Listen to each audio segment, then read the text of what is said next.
There are two types of interrogative sentence, that is auxiliary beginning. So this type of sentences can be used both in active voice as well as passive voice. David is not a happy person. So here we have used not here. So this is a negative sentence. Conjunction. So the conjunction is also known as linkers.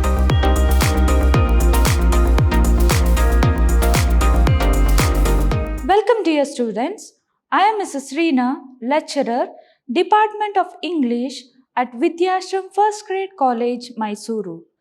Today, in this session, let us discuss the different language components of second semester BBA.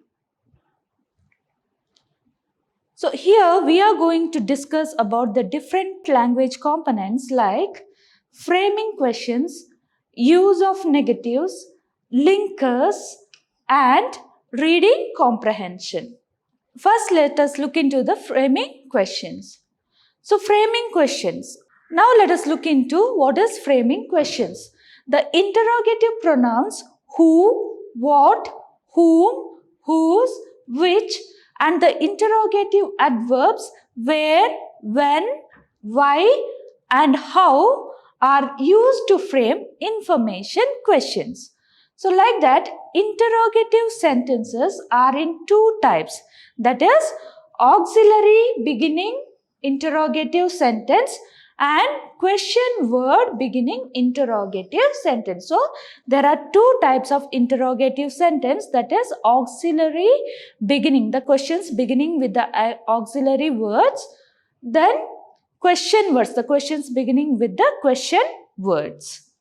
So let's look into what is auxiliary beginning interrogative sentences. Interrogative means questions. Okay. So interrogative sentences beginning with auxiliary verbs.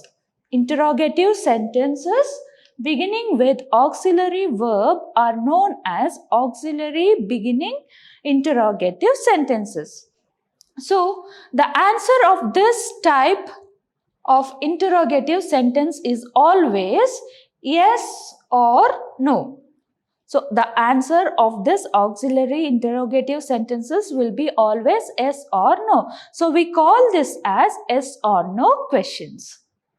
So this type of sentences can be used both in active voice as well as passive voice.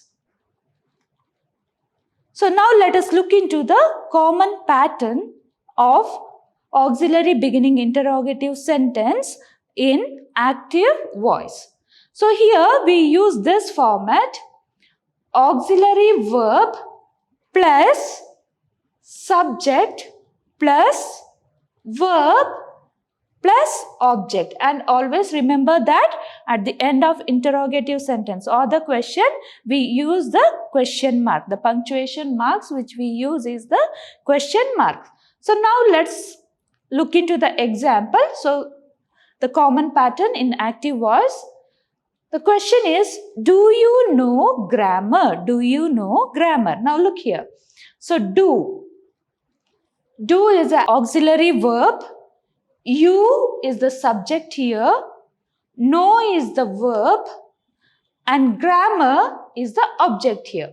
Hope you understood. The common pattern in active voice is, that is, it is auxiliary verb plus subject plus verb plus object. So here do is auxiliary verb, you is the subject, know is the verb, and grammar is the object.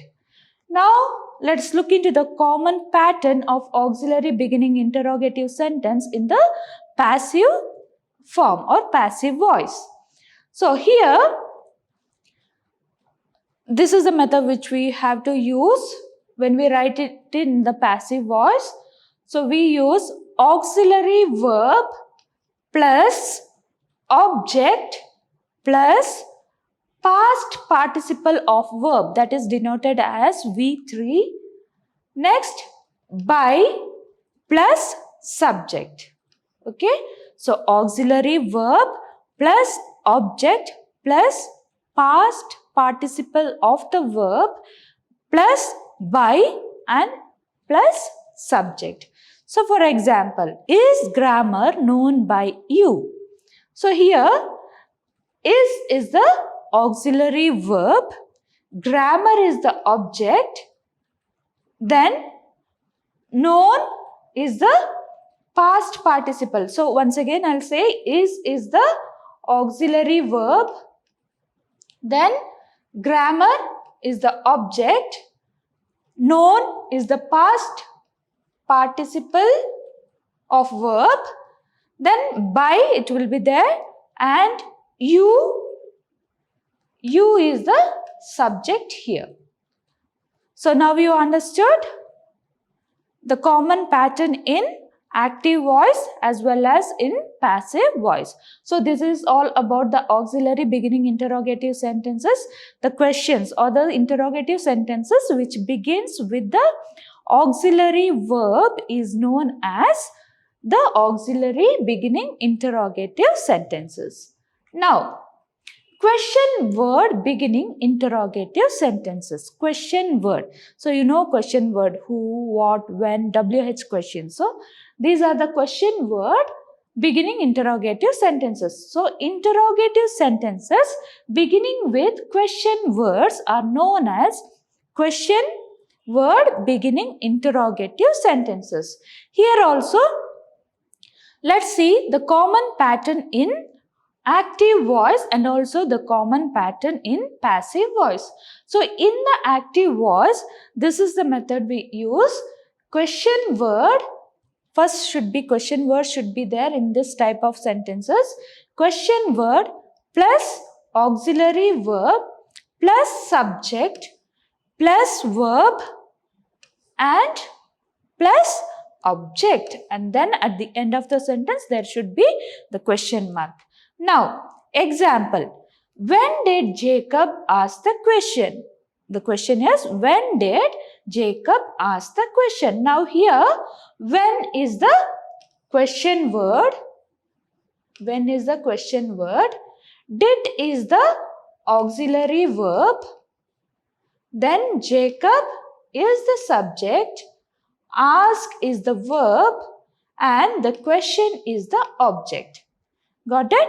Question word plus auxiliary verb plus the subject, then the verb, and at the end is the object. So this is the common pattern in active voice. Now let us look into the common pattern in passive voice.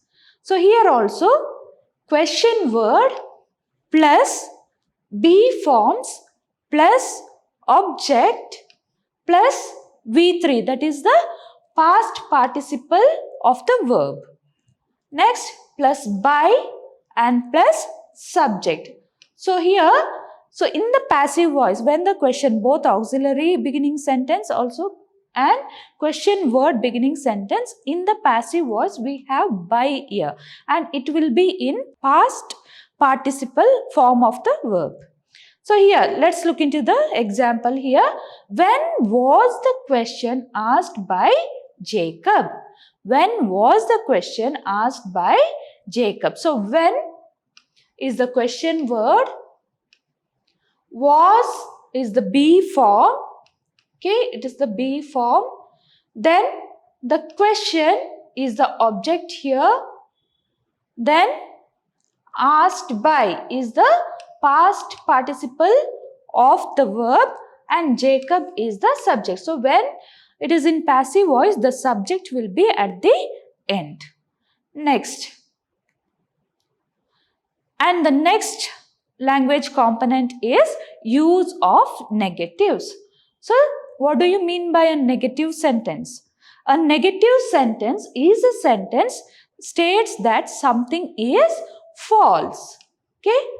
So in English, we create negative sentences by adding the word not after the auxiliary or helping verb. Got it? It is a negative sentence is a sentence that states that something is false. So in English, we create negative sentences using the word not. Okay. So an example of an auxiliary verb is the helping verb be. Next, there are different forms that be takes, including am, is, are, was, and were. So there are different forms that be takes. Be is the auxiliary or helping verb. So helping verb like am, is, are, was, and were are used here. So be verbs. For example, David is not a happy person. So here we have used not here. So this is a negative sentence. The clouds were not blocking the sun's rays. Okay. So the clouds were not. Not is a negative word. So this makes the sentence, the word not makes the sentence negative. So the auxiliary verbs is, and were here. Okay. Next one. The opposite of the negative sentence is the affirmative sentence. That means we do not use the word not in that sentence. For example, let's see this example. David is not a happy person. That is a negative sentence. When we convert that into affirmative sentence, it looks like this. David is a happy person. And the second one, the clouds were not blocking the sun's rays. When it is changed into affirmative sentence, it looks like this.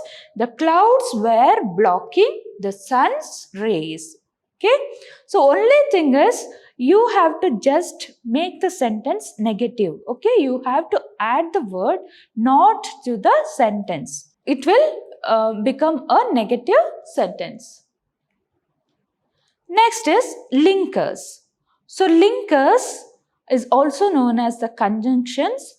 So linker words or word connectors. It is also linker words or word connectors. It is also known as word connectors. The connectors, the word connector itself says the work or the duty of this linkers. Okay, so it is a connecting word.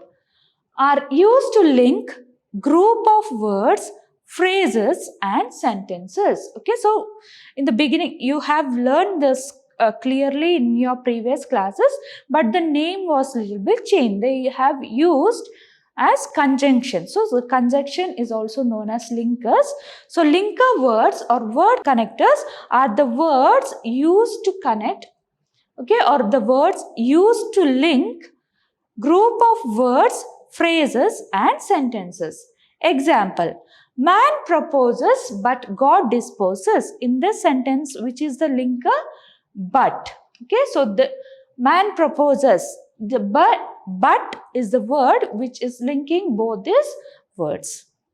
Next, finish your exercise or else you will not be allowed to play. And here, which is the linker? The linker is or else. Next, we cannot play cricket unless we find the ball. So, which is the linker here? It is unless. We are afraid of them, so we ran away. And which is the linker here? It is so. Next, the farmer works hard because he wants a good yield. Which is the linker word? Because is the linker word. So the word like but, or else, then unless,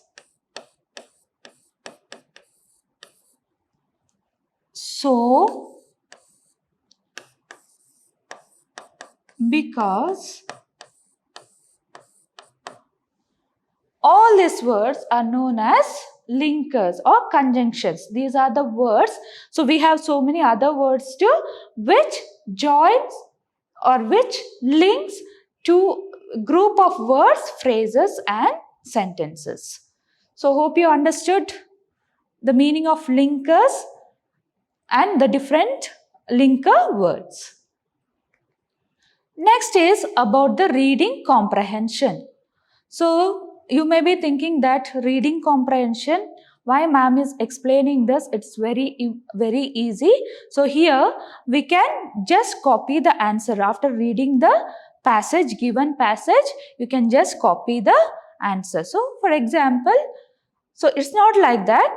So when you answer or when you go through the passage and when you answer the questions asked, you have to follow certain rules, okay? So, or before reading that passage, you have to keep certain things in your mind. Let's see what are that and what is the, let's see the importance of reading comprehension. So the definition of reading comprehension is the ability to understand information presented in the written form is called reading comprehension. This is the definition for the reading comprehension. It is the ability to understand information presented in the written form. So, reading comprehension is the ability to process text, understand its meaning, and to integrate with what the reader already knows. So, here it's about the previous knowledge. Here, when we speak about integrate with what the reader already knows, it's about our previous knowledge. Okay, so simply if we read a passage or textbook, it's not worthy to read like that. So when we read something, we have to analyze that properly. We have to know the purpose of the writer, why he wrote that, and we have to gain some knowledge from that. Next, fundamental skills. So simply we cannot read. Everyone cannot read the things. So there are certain skills. So we require some fundamental skills in effective reading comprehension. So here are some fundamental skills required in effective reading comprehension. First one is knowing meaning of words. So without knowing the meaning of the words, it's useless to read the passage or read the textbook. We should know the meaning of the words. If we don't know, at least we have to go through the dictionary to understand the meaning of that. Next, ability to understand the meaning of a word from discourse context. That means, as I said, you have to understand the whole meaning of the, if we know the meaning of the word only, we will be able to understand the whole textbook. So, ability to follow organization of passage. Okay, here the third one is, so we should be able to follow the organization of passages. Okay, so suddenly if we have to read this in an organized way, okay, passage wise. For example, we will read the first paragraph, then we skip the second one, and if we move to the third passage or third paragraph, there it doesn't make a sense there. Okay, we may skip the whole, we may skip the continuity there. So we have to read that in an organized way. We should not miss any words or sentence or any paragraph while reading. Next, identify antecedents and references in it. So when we read, we have to go through the previous knowledge also, previous thing, why the poet has read this, okay, and we have to go through some other references. Next, ability to draw inferences from a passage about its contents. That means after reading the whole passage, we should have the ability of reasoning that. Why? We should think, or we should be able to summarize that, or we should be able to come to a conclusion why this author has written like this or why this poet has written like this. So we should come to a conclusion. So we should have that reasonability part. Ability to identify the main thought of a passage. So we should have the ability to identify the main thought or theme of the passage. Next, ability to answer questions answered in a passage. So that last, we should be able to answer the questions and asked in the passage, below the passage. So before answering that, we have to analyze it carefully. We have to go through each and every sentence carefully, and then we have to understand the thing. So, and also we should be able to understand the meaning of each word, sentence, paragraph, etc. Next, some of the reading strategies. Okay, using prior knowledge or previewing. So when we read that, we should have some previous knowledge regarding that passage. So before reading the passage, so when we see the heading or the theme, we should have some previous knowledge. For example, it may be about a natural calamity. Okay, so the passage may be regarding a natural calamity.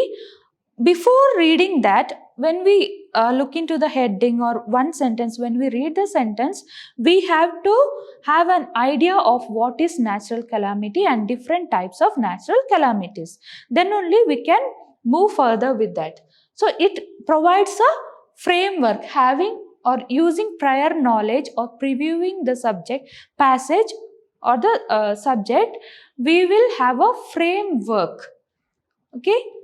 Next one, predicting. Predicting is, it sets up some expectations. For example, so when we watch a movie, in the beginning itself, some of us will predict what happens at the climax, right? So there is some expectations. So as the movie develops, we will come to know what will be the climax. That is predicting. So at the end, it may be different. Okay, the climax may be different from our prediction, but still we will be having that predicting thing helps us to think more using our previous knowledge. Next is identifying the main idea and summarization.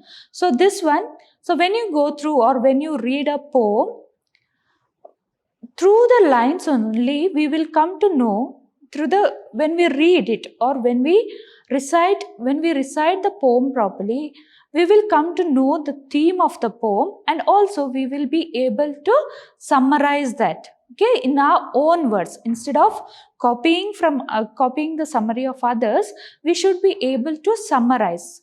So for that, you have to recite the poem or passage or the prose. You have to read the textbook carefully and you have to understand that. You have to understand the meaning of the words, sentence and all. Then only you will be able to summarize that. Next, so identifying the main idea and summarization requires that readers determine what is important and then put it in their own words. That's what. So you should go through the important things or important words or themes, important lines, and then you have to summarize that in your own words. So here, when we summarize, we will come to know the purpose of the author of writing this text. So next is questioning. So asking the question or answering the questions, it helps us to know more about the context. Okay. So it helps us to know the strategy of the text, and also it helps us to know the meaning of the text. Okay. So for example, when you read something, so it's like critical analysis or critical appreciation. So when we question ourselves while after reading a poetry or prose, we will critically analyze that. So we will have so many questions in our mind and we will try to answer that, right? So this is known as, so questioning plays an important role. We may ask questions to others and also we may ask questions to ourselves, which helps us to analyze the thing carefully. So making inferences. So making inferences means coming to an conclusion. Okay, so in order to make inferences about a text or about something that is not explicitly stated in the text, we must learn to draw on prior knowledge and recognize clues in the text itself. So to come to an conclusion, okay, to know why it happened, to get a reason for that, we have to go through each and every clues which we get in the textbook or the passage when we read. So inferences means coming to an conclusion. So for example, I said the questioning power will help us to know. So we may have different types of questions, right? So why this author wrote this, why he might have written like this, so why he might have written based on the history, all that things we will come to know, and so we can make an inference there. Next is visualizing. Okay, especially visualizing plays an important role in reading textbook. Okay, so whenever, instead of reading the textbook, for so many times, repeating it again and again, if we visualize the topic properly, it will remain in our memory for long period. So studies have shown that those who visualize while reading have better recall than those who do not. Okay, so here it's a study that which says that those who visualize while reading have better recall. They can recall the things carefully. For example, so if you are learning about a palace, or if you are reading about Mysore palace, history of Mysuru. So when you speak about the achievements of or the work of the Odayars, you have to visualize the picture of Mysuru, and when you speak about the KRS Dam or Chamundi Hill, so you have to picturize that picture should be there in your mind. So when you picturize that, when you get into a palace, you have to picturize that as soon as you enter the palace. You should go through the drawings, pillars, all that things. When you visualize that, no, you will be able to write the paragraph, or you will be able to recall whatever you have learned easily. Now, next, readers can take advantage of illustrations that are embedded in the text or create their own mental images or drawings when reading text without illustration. Okay, so sometimes you can take the illustration, and sometimes you can have your own drawing in the mind while reading a paragraph. For example, if you are reading about a cyclone, if you are reading a passage on cyclone, you can give a picture of that cyclone. You can visualize the picture of cyclone in your mind, and the effects of that cyclone, then how the cyclone appears, and after effect of that cyclone, how people suffers, and the different damages happen, everything you can visualize. Okay, so if you have the pictures or drawing in your mind, you can elaborate and write the essays or passages, etc. Hope you all understood the different language components which we went through today, that is framing questions, use of negatives, linkers, and also the reading comprehension. So whenever you attempt these questions, go through this, read it properly, and then you have to attempt. So whenever you read a passage, okay, so when you attempt a reading comprehension, before writing the answers, just analyze the paragraph well, and then you have to attempt the answers. So thank you all. Stay safe and healthy.